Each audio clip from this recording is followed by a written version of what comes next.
Welcome to S&P's Why Not Us, the podcast that will confidently look you in the eye and claim full responsibility for the Knicks' 11-game winning streak. I'm your co-host, Scott Greenhut, and on the other side of the mic, my good friend, Peter Olczyk.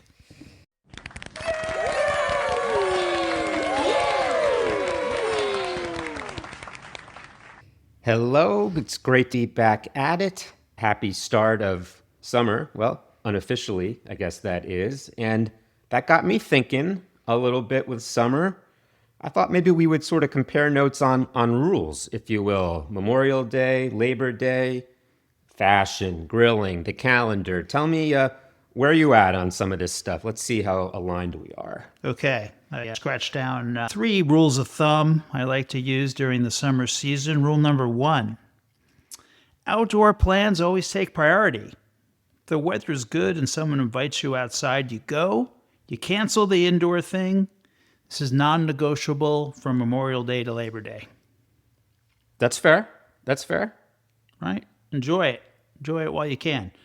You want to hit me with one, or I got number 2? Go ahead. All right, let's do fashion. So this whole wearing white business I took a look at. Now, I think we all know that I have never exactly been a fashionista. No, yeah, that's true. Also not a foodie. But yeah, so I'm very happy that basically the norms over the last bunch of years have gotten much more casual. So sure, I'll wear white if I happen to have white shorts. I do actually own a pair now. Yeah. Early May, mid-May. Happy to do it mid-September as well if the weather's nice, all that good stuff. That's rebel with the cause. Yeah, that's my fashion stuff. Okay. If you're invited to a party with the pool, be that guy. You got to go in. Once you go in, everyone else goes in. It's just more fun. Well, I think we know that I am typically the first person in the pool, and I don't usually ask, to do it. So that's a good job by you. Again, that's in the continue category. Keep it up. I'm pretty casual on that front. How about grilling? So you are certainly the grill master here. I'm more of the grilling assistant guy. But 2-hour rule. I saw this one. I like it. If it be under 2 hours if perishable food has been outside to make sure that things are sort of safe and healthy. And my question to you is, as a grill guy, do you use the food thermometer? Is that a thing? I absolutely use the food thermometer. I picked that up a couple of years ago. No looking back. Now, what I haven't invested in is the Bluetooth version where you can actually see on your phone. You don't even have to be standing at the grill. You can get a read that way. So I'm more old-fashioned. I like to stick it in, see what the gauge has to say, but I'm almost always with the food thermometer now. I like it. All right, one last one. So calendar. Unofficial start to the summer, Memorial Day? Yes.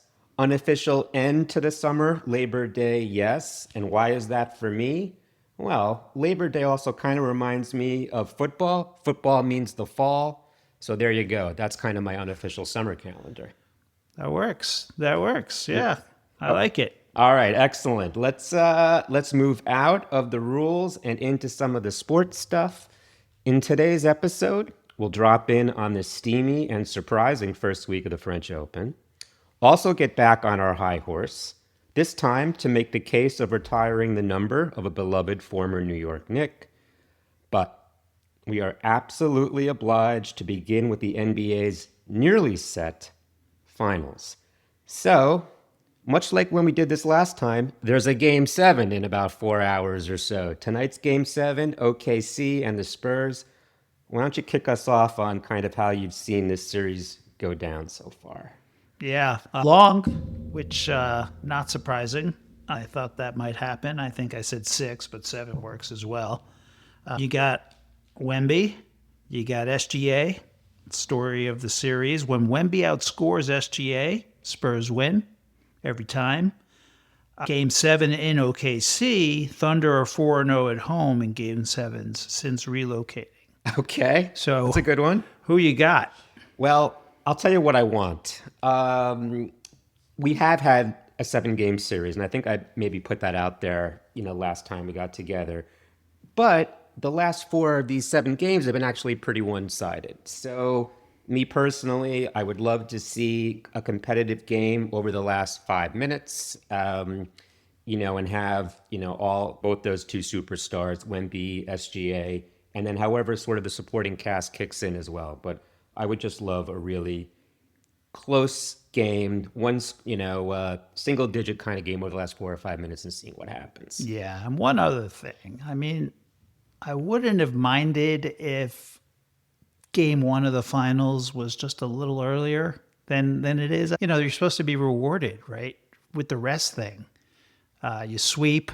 This other series goes the full distance, and they're going to be pretty rested, whoever they is. So, just throwing that out there for the scheduling people. Listen, we're here now. This is actually happening. I'll start with the fact that the New York Knicks, who have really been, the most dominant team, of course, in the playoffs to date, I don't think we can really argue that one. They need to fight against that this season has really been a big accomplishment. It has been a big accomplishment, no matter what happens over the next 7 to 10 days. But I think the thing going in our Knicks' favor to try to help with that is Jalen Brunson. They have a leader and a player that absolutely knows how to kind of keep the pulse of this team. We saw it in the timeouts, kind of in the end of the last series.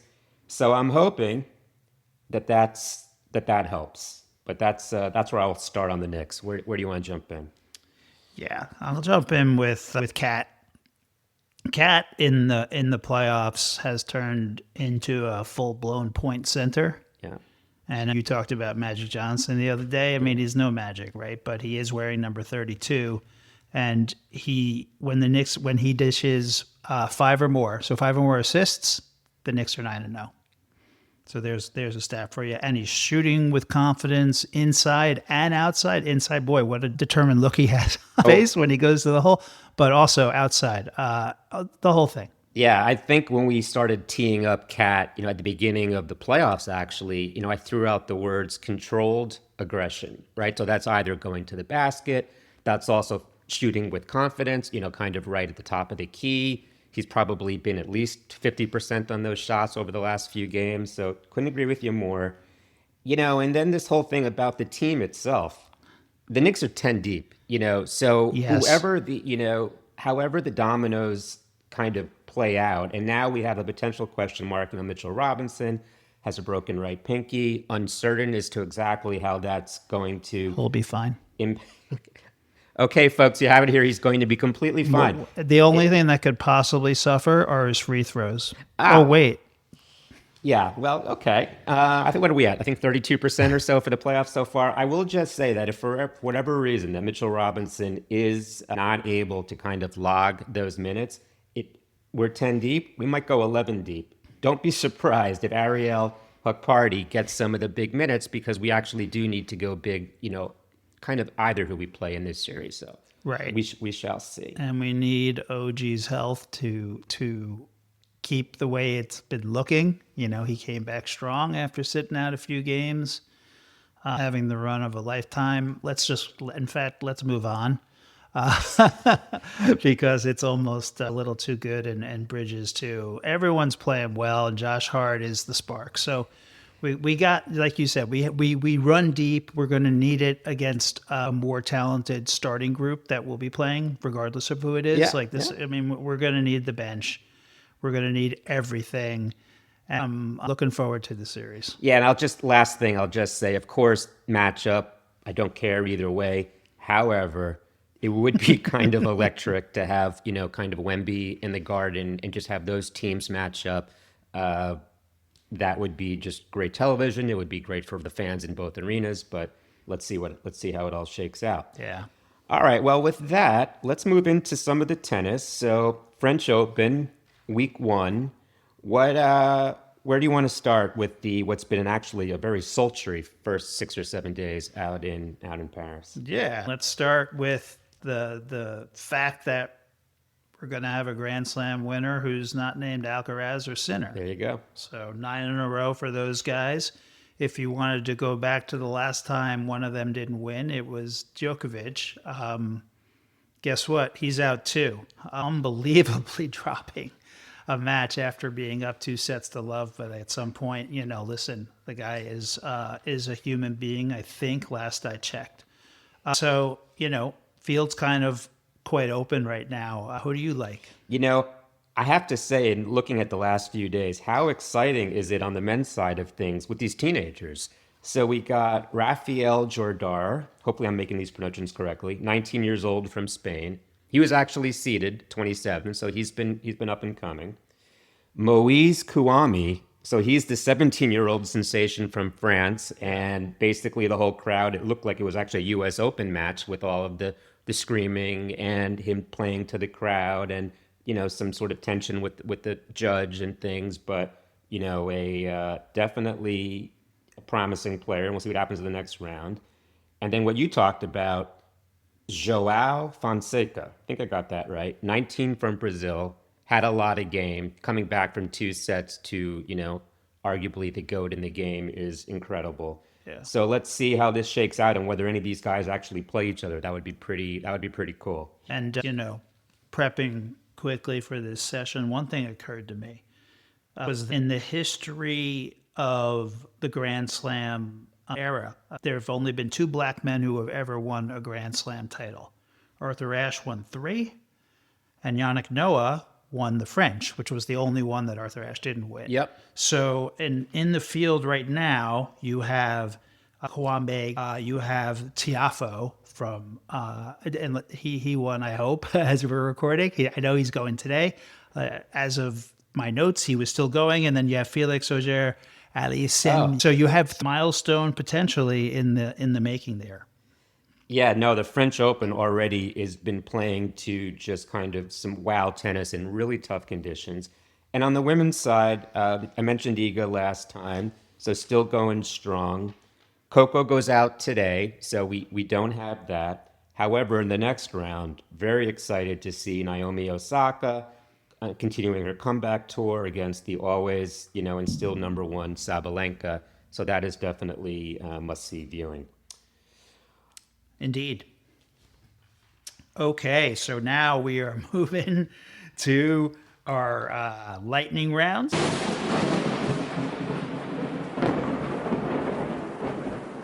We have a few topics, and first up, I think you're going to go a little medical on us. Yeah. I want to talk about the Nanoneedle scope. So this is actually something that originally debuted in 2019. We're now on the 2.0 scope. This is looking like a game changer across sort of sports medicine, and we'll talk about baseball in a second, but a little bit on the technology. So in terms of the old arthroscope, traditionally, that was a fiber optic tube with a light and a camera lens, a diameter that's kind of like 4 millimeters, or think like a pencil. Yeah. The Nanoneedle, the 2.0, about 1.9 millimeters, so that's less than half, with a tiny camera lens and much better resolution than the one from 5 or 6 years ago. So think just kind of a long needle. And what this does is it makes a much smaller incision, like an IV poke, glides to a location or locations if you're trying to get out kind of a bone chip from the elbow. It pumps less fluid, which leads to lower bleeding, lower scarring, less inflammation, and less swelling. So you put that all together, and now you fast forward to the last few weeks, and we have, who was arguably going into this season, the best pitcher in the game, Tarek Skubal, which was announced that he actually had to get elbow surgery. Tarek Skubal went through the Nanoneedle 2.0. Let's look at some of the dates here. May 6th was the procedure to remove a loose body. It was like a lima bean-sized bone chip from the elbow. 12 days after the surgery, he played catch and warmed up for a bullpen. 3 days later, he fired 35 pitches in another bullpen session. Now we're up to May 26th, earlier in the week, 2 2/3 simulated innings at Detroit's Comerica Park mound. And this is where we're at. So he's on the doorstep of kind of coming back to the rotation, but also following all of the checkpoints. This is truly game-changing stuff. Of course, this doesn't address the overall pitching epidemic in the game and injuries due to max effort. That's a separate topic. And is it, I know you're not a doctor, nor do you play one on TV. Is this exclusively for elbow issues? Or? Now it can be in the knee. It's been doing meniscus stuff. One of the okay. hockey goalies went through it a few months ago. Okay. So, yes. So this is, wow. I feel like the Mets rotation from a few years ago could have, maybe we were World Series champs. I don't know. Yeah, it's so stay tuned on this stuff, especially with Scuba over the next couple of weeks, but it's really interesting. So speaking of the hockey, we do actually have two teams now for the NHL finals. How do you look at what's been going on over the last week or so? Yeah, the Stanley Cup final is set. We're going to have Carolina against the Vegas Golden Knights. Game 1 on Tuesday. The winner will take home the team's second Stanley Cups. Carolina has been the favorite kind of all along. They swept Ottawa, swept Philly, took out Montreal 4-1 in the East Final. Have a excellent first line of Stankoven, Hall, and Ehlers, and a goalie in Freddie Anderson, who's been playing great and is mourning the loss of his agent and good friend Claude Lemieux, who tragically took his own life a few days ago. Yeah. One of the fantastic hockey players from a generation ago. So that's going on in Carolina, and then the other main thing to look at with the Hurricanes is Rod Brind'Amour. My God, I grew up watching this guy on the Flyers against the Rangers. His arc's been incredible. At some point, he left the Flyers. He moved over to Carolina, won them their cup, their one and only cup in 2006, and he never left. He's been there in the family into development as an assistant. He became head coach in 2018. He's taken them to 3 conference finals, all with losses, but now it's his first chance to take home the cup. It's quite a story. Yeah, 15 seasons behind the bench, starting as an assistant. I am absolutely rooting for that squad. Yeah, for sure. And so, and then just real fast on Vegas, that impressively swept Colorado, who was the number 1 seed in the West, although dealing with a few injuries. They have Mitch Marner, who escaped from the downtrodden Maple Leafs, and Jack Eichel, who has already won Olympic gold this past season with Team USA. And fun fact, he's already the one of only 2 players in history to win Hobey Baker Olympic gold and the Stanley Cup. So, but now he's going for his second cup. I think it's going to be a very close series. Carolina is technically favored, but I think this should be maybe the best series so far in the NHL playoffs. Maybe where the experience takes over, with Vegas kind of having been there a lot, been there, done that a little bit. Carolina, new territory. They kind of have, though. They each kind of have. I mean, Carolina with the conference finals. Yeah, I mean, they've each at least been pretty close. So, okay. So we'll see. I mean, Vegas is unbelievable. They're still, to me, an expansion team, and they're on the cusp of winning their second cup. Absolutely. And Carolina, the Hartford fans are still moaning that loss. The Whale? They were the Whalers, yeah. The Whale. All right. As I mentioned at the top, we are going to get back on our high horse this week. It's been a while. This is going to be a combo high horse. I guess we're sort of riding double, if you will, this time. Are. So, number 30, Bernard King. We want to make the case to put number 30 into the MSG rafters. Why don't you start us off? Yeah, easy case in my book. Bernard King, greatest scorer I've ever seen in a Knicks uniform. He would get the ball down in the block, turn, shoot. Couldn't stop it. Always got the shot off, and it basically went in. Back-to-back 50-point games in the regular season, dropped 60 on the Nets on Christmas Day.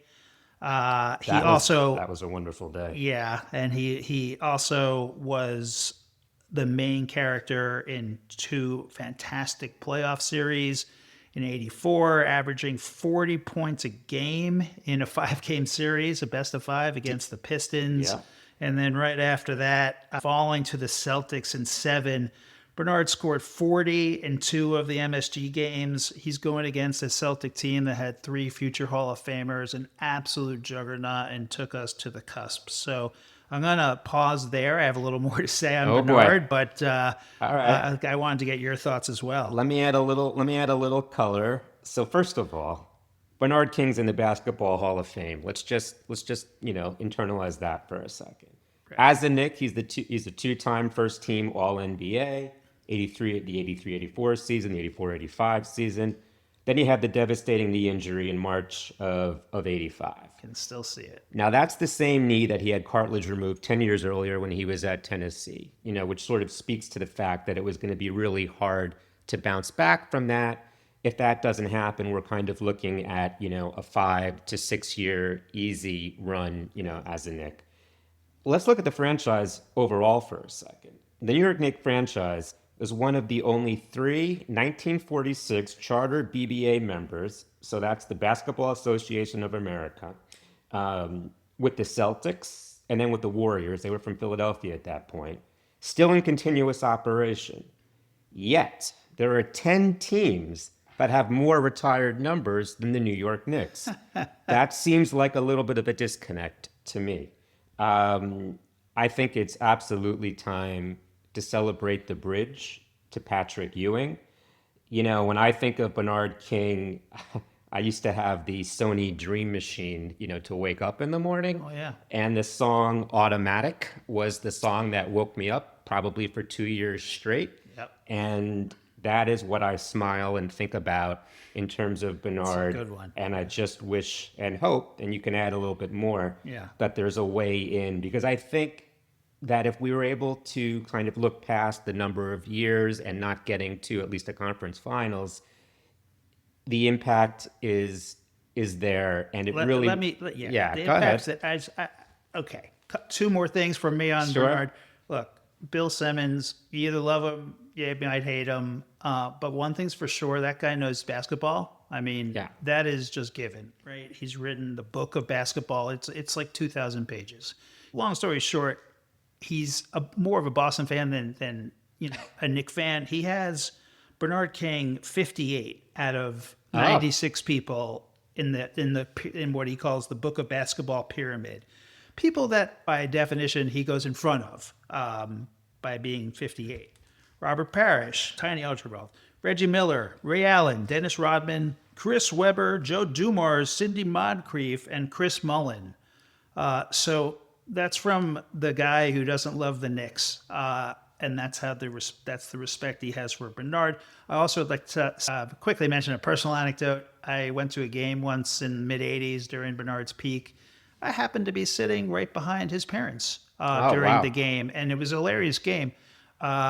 It was a day game, so it wasn't that raucous a crowd, but you could always hear when the Knicks had the possession and they were on offense, people would be screaming, "Hey, what are you doing with the ball? Give it to Bernard!"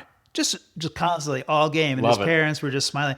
And it was his mom's birthday, the whole garden saying happy birthday and all that stuff. So that was my personal Bernard Yeah, King. no, I have to say, I'll just end it with the fact that I have loved seeing Bernard King take in this whole playoff run at pretty much every game. Yeah. And that's just wonderful. So let's see what happens. We made our case. Yeah, we've made our case, Mr. Dolan. All right, let's move to a little PS. So I thought this week, and it was kind of inspired by a big budget movie coming out this summer, which I'll get to in a little bit.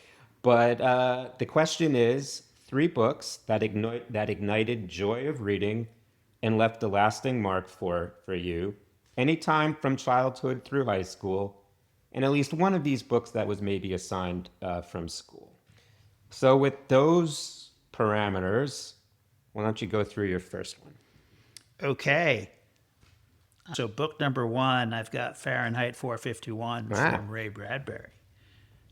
It wasn't just the dystopia, but it was the idea that books could be so dangerous that a whole government apparatus existed just to burn them.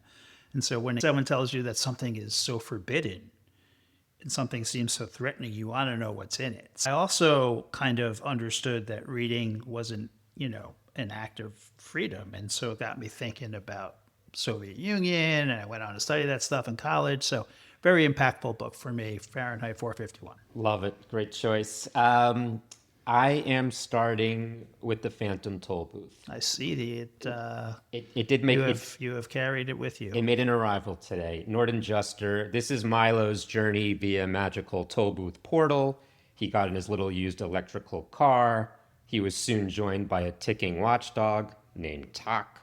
The 2011 was the 50th anniversary of when the book came out, and there was an NPR interview where Norton Juster talked about it being an accidental an accidental masterpiece. Why?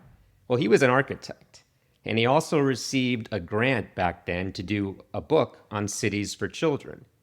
However, he completely lost his energy for the project and his passion, and he started thinking about his own childhood, which he said in his words was quiet, introverted, and moody, which kind of led him to thinking about the Phantom Tollbooth. And I just wanted to read a very, very short few sentences. So this is where Milo finds himself at a royal banquet, and the king is talking to him. "What an ordinary little boy," commented the king. "Why, my cabinet members can do all sorts of things. The Duke here can make mountains out of molehills. The minister splits hairs. The Count makes hay while the sun shines. The Earl leaves no stones unturned. And the undersecretary," he finished ominously, "hangs by a thread. Can't you do anything at all?" That's a good one. All right. What do you got? Number 2. That's a good one. I got my boy Billy Shakespeare coming in hot at number 2. Henry IV, Part 1 is actually my favorite play of his. I've read it so many freaking times, but that's because I really like it.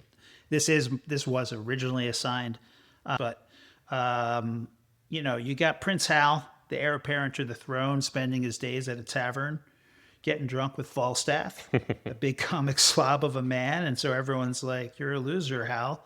But when it matters and it's go time, boom, he turns into this, total king. He acts the part, like he'd been preparing the whole time. Yeah. And then the other piece is Falstaff, such a rich character. He gets written off by many as kind of a drunk buffoon, but he's actually super wise, super sharp. He has a great monologue on honor where he basically dismantles the whole concept. I will not read it aloud, but my favorite play, Henry IV, Part 1. Very nice. All right, one more on the kid side of things. So this is clearly my most read book over the years. Charlie and the Chocolate Factory, first as a kid, of course, probably to get over a few Jets games as well, but we'll be getting into that this summer when we take a little bit of a look back.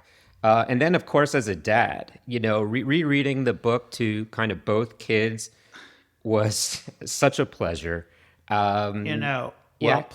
We just saw the play this week about the author. Yes, yes. Giant side note. Go see it. Go ahead. Yep. No, my wife, Amanda, saw it with some friends a couple of weeks ago. Okay. And I'll just say that, of course, when you turn to the movie portion of things, right. Johnny Depp and... Or the original. The original. Yeah. So when you go to Willy Wonka. So Gene Wilder. So when you go to Willy Wonka, for me, Gene Wilder is just one of those iconic actors, very much on my Rushmore shortlist of people.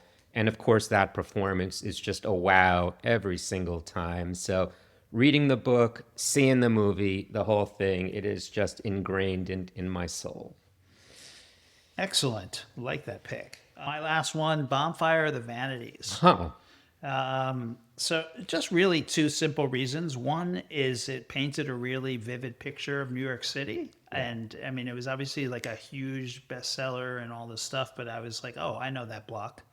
And so that was kind of cool. And then the other part about it was that it was actually published in snippets before the book came out in Rolling Stone magazine, which was my favorite magazine growing up. So I had gotten, pieces of it in Rolling Stone, and then the whole thing came out, and so I really enjoyed that book. Love it. All right, my last one, and this, of course, would be the movie coming out this summer. Christopher Nolan is doing The Odyssey. Matt Damon is going to be starring in it.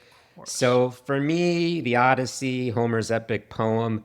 I mean, this was the book, and it's an epic poem. It was long, but this one was your assigned book. Oh, for sure. But Odysseus, a complex, flawed hero. He's smart, but he's selfish. His survival story was one that even if it was assigned, I had to read this to the end. The journey home. Wait. You're saying Oh, not Cliff Notes, but the actual book. I got through this one joyfully. I actually still have the book at home. It says the words Peter on the pages, P-E-T-R, so I knew that it was mine. I went through in terms of actually when I was taking notes. The notes did last all the way towards the end, so that speaks to your non-Cliff Notes comments. And it's just probably, and also just from the writer's side of things for me, the whole idea about, hero, characters, journey story, everything was just, overwhelming. And I ended up taking another mythology class freshman year of college based upon the book. I wrote a modern day Odyssey in that class. But yeah, the Odyssey. Excellent. All right. Well, that's it for today. Thank you for listening. Until the next time, I'm Peter Olchik. And I'm Scott Greenhut. Make sure to follow S&P's Why Not Us on Apple Podcasts, Spotify, or your favorite podcast player. And until next time, we're going to put this episode in the books.